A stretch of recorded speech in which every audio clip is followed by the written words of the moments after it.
Hello friends, welcome to our channel. So మేము recent గా 124 అడుగుల ఎత్తుగల సాయి విగ్రహాన్ని బనగానుపల్లి గ్రామంలో చూసామండి. ఆ ఆశ్రమము చాలా బాగుంది. సో ఆ విశేషాలు మీతో కూడా పంచుకోవాలని నేను ఈ వీడియో తీశాను. ఒక్కసారి వీడియోలోకి వెళ్ళిపోదాం. సో మనం చాలా సామాన్యమైన మానవులం కదండి, కానీ కొంతమందికి సాయి అనుగ్రహంతో కొన్ని అద్భుతాలు చేసే అవకాశం వస్తుంది. అటువంటి అవకాశం ఈ ఆశ్రమ వ్యవస్థాపకులైనటువంటి అమ్ముల సాంబశివరావు గారికి వచ్చింది. సో దాని ప్రతిఫలమే ఈ విగ్రహం. చూడండి, ఎంతో బాగుంది కదా. ఇటువంటి విగ్రహాన్ని ఆవిష్కరించడానికి ఎంతో పుణ్యం చేసి ఉండాలి. ఈ 124 అడుగుల ఎత్తుగల విగ్రహం అండి.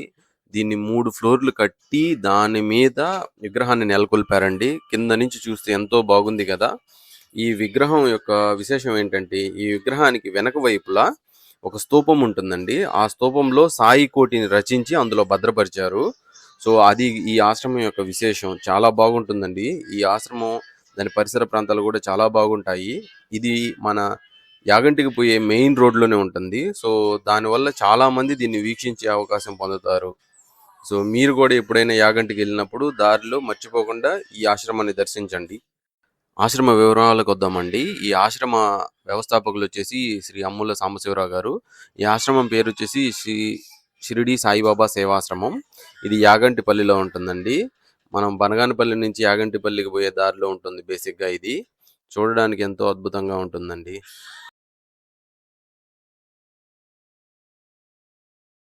మనకి ఆశ్రమంలోకి ఎంటర్ అయిన వెంటనే అండి, మనకి రైట్ సైడ్ లో ఒక చిన్న ప్రతిమ ఉంటుంది, సాయి ప్రతిమ. సో దానిని మనము పూలతో అలంకరించి పూజించవచ్చు. చూడండి, ఎంతో ప్రశాంతంగా ఉన్నటువంటి సాయి దర్శనాన్ని మీరు చేసుకుని తరించండి. ఇది రోడ్డుకి చాలా దగ్గరగా ఉంటుందండి. ఈ క్షేత్రంలో 2 రకాలైన ఫలితాలు పొందేదానికి మనకు అవకాశం ఉంటుందండి బేసిక్గా. ఒకటి వచ్చేసి స్తూప దర్శన ఫలితం అండి. మనం స్తూపాన్ని దర్శించి, అంటే సాయిని 124 అడుగుల ఎత్తుగల సాయిని దర్శించి ఆ స్తూపం చుట్టూ కానీ ప్రదక్షిణ చేస్తే మన మనసులో ఏదన్నా కలతలు ఉన్నా, కొంచెం భయభ్రాంతులు ఉన్నా అవన్నీ కూడా తొలగిపోతాయండి. మరియు ఇంకా విశేష ఫలితాన్ని మనం పొందాలనుకున్నప్పుడు ఇక్కడ ఈ సాంబశివరావు గారు ఎవరైతే వ్యవస్థాపకులు ఉన్నారో వారు రచించిన సాయి జీవిత చరిత్రలోని ఇక్కడ సూచించినటువంటి పేజీలను మనం కానీ అక్కడే అదే ప్రాంగణంలో కూర్చొని పఠిస్తే మనకి ఇంకా మంచి ఫలితాలు పొందేదానికి అవకాశం ఉందని ఇక్కడికి వచ్చిన వాళ్ళు నమ్ముతారండి. సో మీరు ట్రై చేయండి ఫ్రెండ్స్.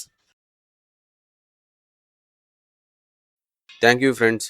మీరందరూ మా ఛానల్ని లైక్ చేసి, సబ్స్క్రైబ్ చేసి, షేర్ చేయండి. ఇలాగే మా ఛానల్ని ప్రోత్సహించండి ఫ్రెండ్స్. Thank you.